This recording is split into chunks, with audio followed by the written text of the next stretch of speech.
Hello everyone, I have the ROCKSHOX full sprint remote with a Monarch XX shock and the front damper assembly from a fork here today.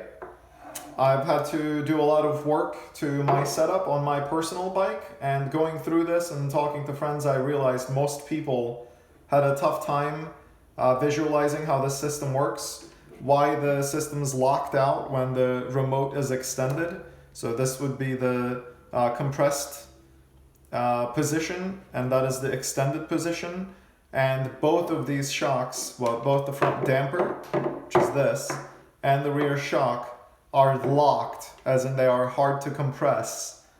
So you can sprint or pedal hard or so forth when the remote is in the extended position like this. So the button is extended. And I thought it was very helpful to see what the damper actually looks like, to visualize why that is. So let me try to show you this. So the fluid, sorry, the damper sits like this with the top where the hose attaches being at the top of the damper. So it sits this way in a cylinder in the fork on one of the fork stanchions, I guess. So the cylinder wraps around the damper this way, and there is fluid below this level.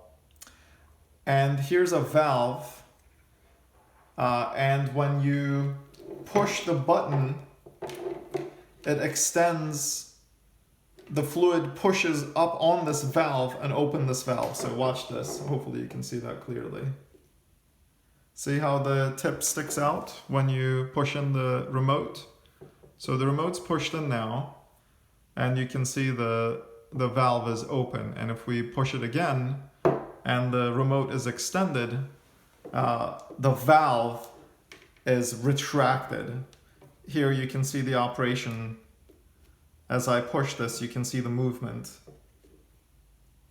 within the shock, within the damper.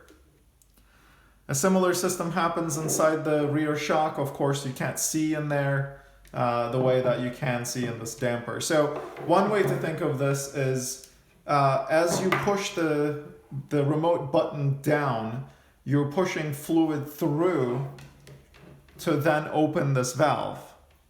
Pushing it through and opening the valve. And when this valve is open, fluid is free to move up the damper assembly, and that means it's not locked out. Another way to think of it is when the remote is extended in this position, so is the shock. The front fork damper is in the extended position, as in it's hard to compress this, since fluid can't go through here where the valve is. Hopefully that was helpful to somebody. It was certainly very helpful to me to have these open, and hopefully that was useful. Okay,